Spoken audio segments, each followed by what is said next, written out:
changed your mind?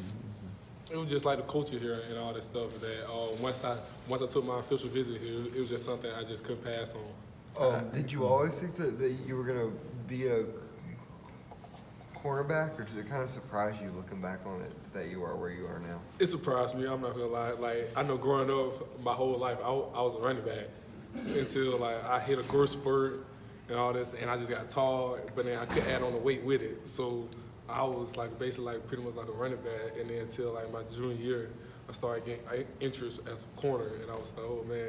And then I wanted to play in a bigger level, bigger school, and all that stuff. So I just took on the challenge to be pretty much a corner. When did that growth spurt happen?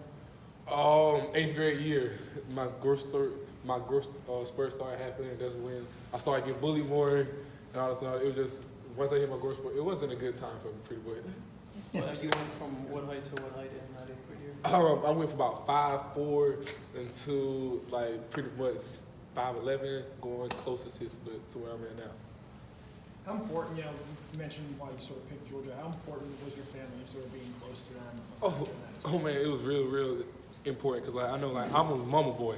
Like I know any chance I get, I'm always underneath my mama. I'm always with my mother. So after it just like her always being in my ear, like oh man, I really did want you to be closer to home and all this and all that. And after it just weighed a lot. And then especially now since I done got here, I can shoot home, like, since home 45, 50 minutes, I can just shoot home and all this to where, like, it's really no issue. So it was a great decision. You guys have some impressive numbers defensively, and against the pass and against the run. How much of that is a product of kind of the teams you face, maybe weather, those kind of things, or do you guys feel like that you're an elite defense and this is a proving opportunity this weekend against Florida? Oh man, I mean like we feel like that we are an elite defense, but then we just got to prove it in week and week out because like every other week is different, and this one is a different week against a different opponent, and we just got to go out here and just show everybody like, oh man, we trying to be the top-notch defense. How involved were you in the Florida? I'm trying to remember when you came back in and out. I mean, how much did you play in the Florida game last year? I didn't play no defense Florida game. I played straight kick. I think it was kickoff coverage. That's the only thing I played. Other than that, I didn't play no defense Florida. Can you just reflect on just how far you've come, since then? I mean, now you're kind of being looked at as the lockdown guy, and last year you weren't even in defense against Florida. Oh man, it's just a tremendous journey. Like I can't even put my own words into it because to where I'm at now to where I was last year, it was just like a big flip. It was like a big change to where I'm shocked and shoot. I got people back home that like shocked for me, like, oh man, I didn't even see it coming. So I mean, like it's just a bonus, like a big old bonus to where. How do you keep the chip on your shoulder, Eric? How do you maintain that humbleness even though now you're kind of a star? Oh man, it's just like just pretty much. I know for a fact that I remember that I wasn't a star player. I wasn't this. I wasn't that. So I always go back in my book like, oh man, I know for a fact that somebody else underneath me is even more hungry, even more dogged, and all that to where they trying to get to where I'm at, so I can't slip up. So in terms of the Georgia Southern player who passed away last week, Kirby Smart was saying that he reached out, you guys reached out as a team. So what does that mean for y'all to reach out to Georgia Southern like that? And then also, how important is mental health from a player's perspective and then as a team perspective?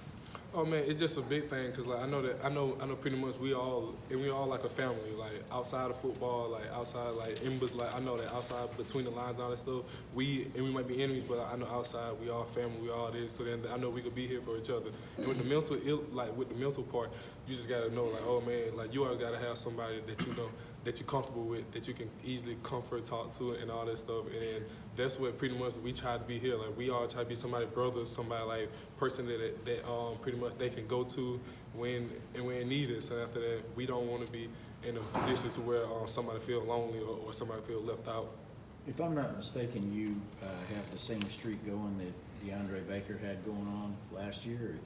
That no touchdowns allowed all season. I ain't even noticed that, huh? It kind of answered because my next question was going to be: are you aware of that, and is that sort of a point of pride? Do you find yourself, getting even more, focused or whatever you would call it when you get close to the goal line?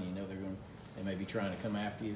Oh no, I 2 minutes. I ain't even noticed that too. You just spoke of it. Like I know, I just go out there and I just try to do my assignment, do my job, and make sure I'm not the person that letting down my team and all that stuff. Like I just try to do my job to where I know for a fact that I trust him to do his, and he got to trust me that I'm going to do mine.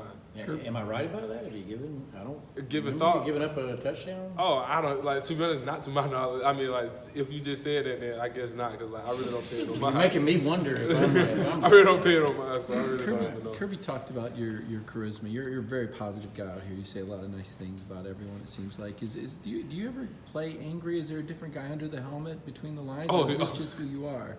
Oh nah, it's just a totally different person. Once I get the helmet on and all that stuff, like it's game time. Nah, all this little smiling, all this like you don't really catch it unless you come to the sideline and I'm just chilling. I'm like, yeah, I just done did that. But then I know other than that, nah, I'm straight. Like there's a different side of me on game day. So you're not complimenting the receiver saying, man, you're the best guy lined up? Oh, nah. It's none of that until, like, after the game where I be like, okay, then, good job, appreciate it. You got me there, and you got me here, but then again, I got you here, and I got you there. But, like, so then it's just back and forth to where, like, nah, it's like once, I know for a fact, once we in between them lines, all this smiling and all this goofiness, nah, it's all out the window. Kirby, what's your reaction, yours and sort of the team's reaction when you heard your former teammate Brenton Cox was going to be transferring to Florida?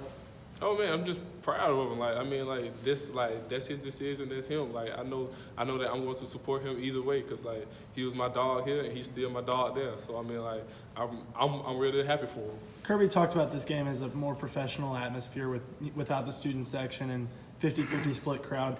What stands out as unique about this rivalry to you? Oh, just the location. There's really no like home field advantage or none of that. Like we all are really together and all this and all that. So like the crowd noise go either or. So like you can't get all into it. Like it's just like, and you already know the momentum will just go up and down. You just gotta swing with it. So I mean, it is what it is. You players don't seem like that you've been wishy-washy about what's on the line for this game. That everything you want is Still in front of us. tied to this game, to this weekend. Yeah, I mean, like, I know for a fact that everything's still out in front of us. We just got to win week by week by week, and we pretty much back in Atlanta.